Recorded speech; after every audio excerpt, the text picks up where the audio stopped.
ఈరోజు బీరకాయ టమోటా కూర వండుకుంటున్నాం.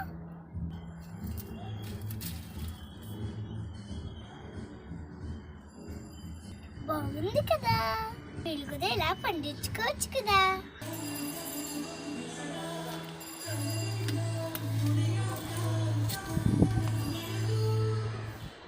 బాగున్నాయి కదా ఫ్రెండ్స్.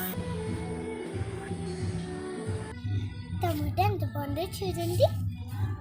నాకు మాత్రం ఇంత నచ్చింది ఫ్రెండ్స్.